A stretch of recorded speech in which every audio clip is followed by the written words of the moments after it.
Hi.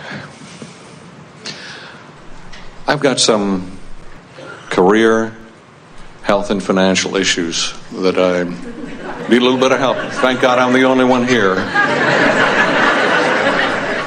Glad you've narrowed it down. Yeah.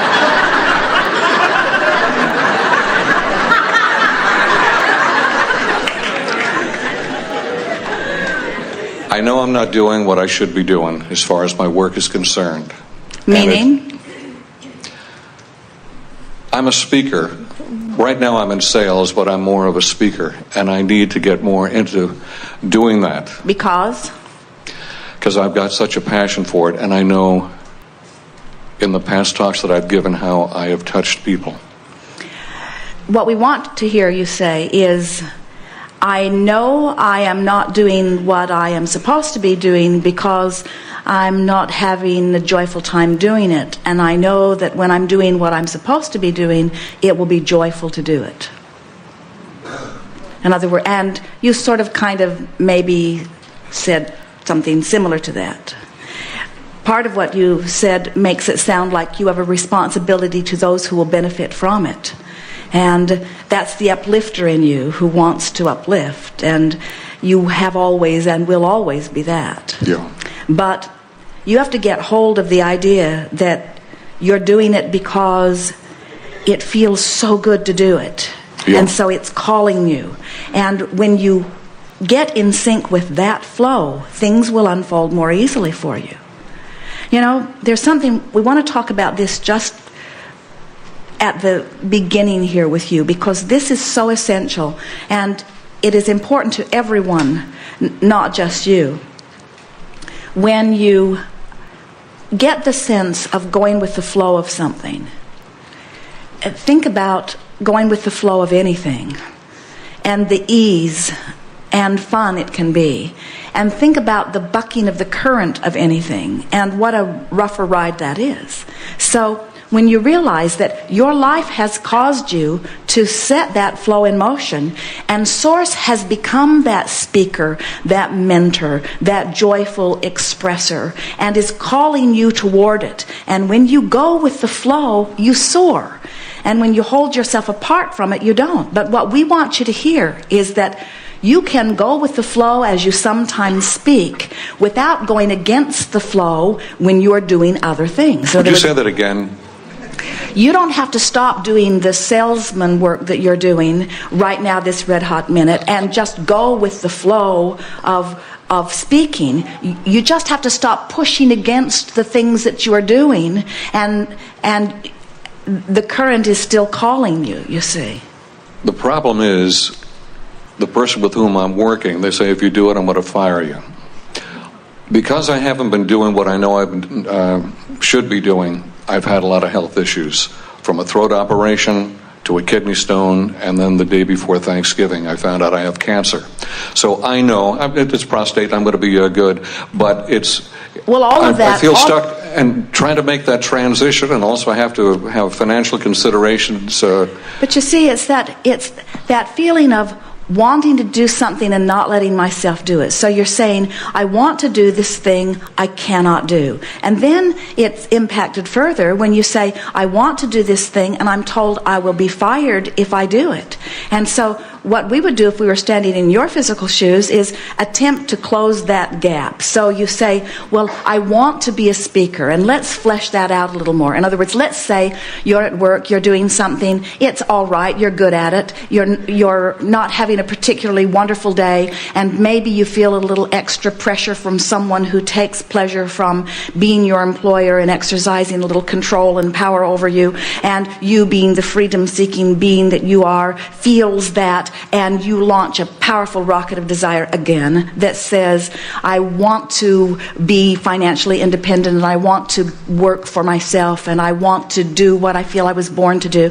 And so you launch that rocket still further, but then you're standing there in that place that's apart from that. So as Esther is playing her games and you're playing your games, you can feel a big vibrational gap between where you are and where you want to be. So you stop and you say, well, what's the situation? Well, the situation is I feel stuck in a place that I I need to be for financial reasons. And it's easier to stay here than to go somewhere else because I'm not ready to earn a living doing what I really want to do, and I don't want to do something else in the interim. And so not only do I feel stuck because I'm doing it to myself, but now I've got this other person saying, if you deviate even the slightest bit, it will be reason for me to fire you, which just makes me all the more eager to get out of here.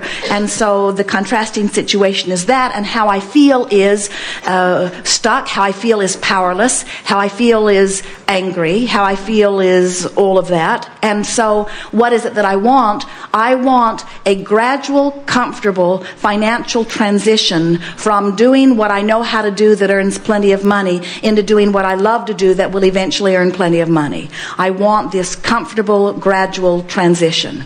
And I doesn't seem like I can have this gradual transition because this person that I'm currently employed with is saying that it's impossible for me to have that gradual transition. And I'm furious because why would anyone seek control over what someone else does? I must be pretty good at what I do. The idea of me not being there, now we're working on closing the gap. The idea of me not being there must make this person feel a little threatened, and it may make this person feel like I'm cutting into their financial well-being. And I realized that there was a time when I was grateful to have this position, and it has served me extremely well, and I'm appreciating all that's come from it, and I'm appreciating how I've grown within it, and I've appreciated the win-win situation that it has provided both for me and for them, and I can understand why they would want me to stick around, and I want to find a way that I can let them know that I have benefited and that they have benefited and that I'm going to be around for a while. And universe, please bring me some words that I could say that would soften this just a little bit. And maybe if I don't get this thing so stuck in my craw where I'm pushing so hard against, maybe if I soften myself where I can see that I'm gradually moving on, and maybe universe, please bring to this employer an indication or things that make it so clear to him that no one ever stays anywhere, that it's all a passing parade, and help him to understand that what is needed will always come to him, just as what is needed for me will always come to me. And help me find a way to explain that I'm not planning on doing anything this red hot minute. I'm happy here, and maybe if I don't express my discord so much, he won't feel so threatened. As I get feeling better about what's coming for me, then I'll stop showing signs of being so dissatisfied, which will make him then feel less reason to offer the threat that sort of holds me here. And I know the right words will come to me, and it's conceivable that I could do what I'm doing on a part-time basis and still make as much money for all of us as I've been making while I do more and more of this other, so that I have this sort of buffer. And I'm looking forward to getting my feet wet. In fact, maybe I will use some of the psychology that I'm hoping to express to the world for their benefit in my own life experience. It will be fun to watch me apply these principles and watch all this smooth out. And anyway, there isn't anything that I have to do about it this red hot minute. In other words, I am well employed. Things are going well for me. I'm not ready to close that door anyway and go out on the circuit. Maybe I should explain that to him. Hey, this isn't anything I want to do anytime soon. This is something that I'm thinking about phasing gradually into, and on a really part-time basis. And it's something that I believe would enhance not only my life, but your life too. And doesn't that feel better? It does, yeah. But she told me to cut it off. That's that I even had to sign papers. And I can't tell you the frustration. And right now with this... Now, you see what... Now, here's the thing that we want to point out. And you make it really easy to do that. It's a logical thing, what you're saying. You're explaining how things are. And we don't care how they are, because we're over here where you want to be, calling you this way. Mm-hmm. So we just did a really good job of calling you this way. And you listened, you were very polite, and you listened. And then after we called and called and called and called and called, you essentially said, I'm not coming. Mm-hmm. And we weren't calling you from your employment. We weren't calling you into action of disobeying someone who has no right to demand anything of you in that way. We were not calling you into that. We were calling you emotionally. We were wanting to provide an emotional bridge that would make you see that maybe some possibilities will unfold. You see, we can see down the road for you, and we know that things are going to unfold and it's going to be just fine. And so from that knowledge, we're calling you. But because you can't see down the road as far as we can see down the road, you're questioning what might be out there. And so you're arguing for the limitations that seem to be very real, but just the same, you're arguing for them and you're causing them to be activated in your vibration, which is making them real as far as you're concerned. In other words, the universe can't give you the universe is giving you the inspired words, but you can't hear them. The universe is lining up things to help your employer understand that she could get by without you, but you can't hear that. In other words, the things are lining up, but they're zigging while you're zagging because you are fixated on this extraordinary injustice. This is paramount to being in a situation where you have discovered your life's work and someone has chains around you saying, oh no, you're not going anywhere. And you feel like you've got to break loose of those chains. And what we want you to understand is all you got to do is go with the flow. No one can hold you against your will, but you're letting your perceived power of this person mess up your energy so you can't go anywhere, and then you're giving her all the credit for it, you see. So, in other words, it would be like someone saying to you, you can't go to the beach. And you'd say, well, I surely can. And they say, no, you can't go to the beach. I've decided I don't want you on the beach, and I'm going to watch you every day. And if you go to the beach, I'm going to hit you in the knees with this baseball bat. So you say, it could be painful to go to the beach. And as you look around and there's that person with that baseball bat, you start feeling increasingly resentful that you can't go to the beach. And then you think, well, they can't watch me 24 hours a day. I can go to the beach in the middle of the night. Or I can go to the beach when they're not looking, which is just increasing your determination, but it's also increasing the crevasse between where you are and where you want to be. And then you think, well, I can think about going to the beach, and I can remember going to the beach, and I can take pleasure in my mind about going to the beach, and there'll be no hitting me in the knees with the baseball bat because they can see that my body is right here while my mind has gone to the beach. And what we're saying to you is, if you take your mind to the beach so often that you deactivate your awareness of this person with the baseball bat, law of attraction will cause circumstances to put separation between you and the person with the baseball bat. They will find themselves distracted from you.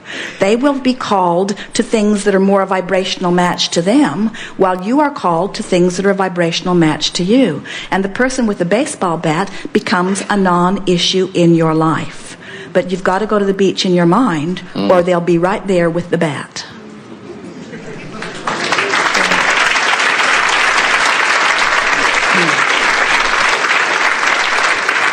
And when you get that, and you find the power of that and the clarity, you see what happens is when you go to the beach in your mind, so to speak, you close that gap, and now you're offering a singular signal. And think about what that signal is.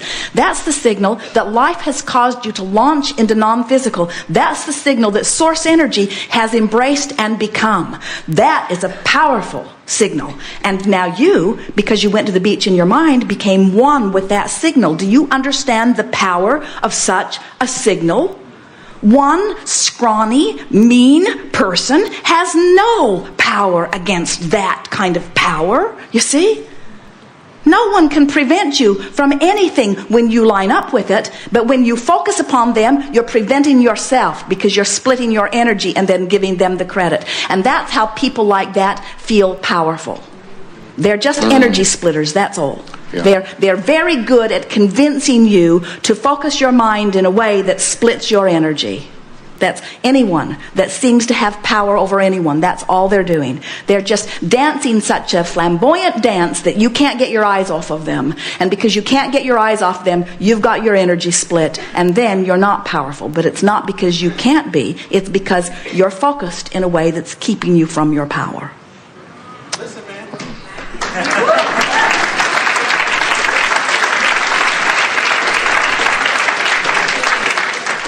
Thank you.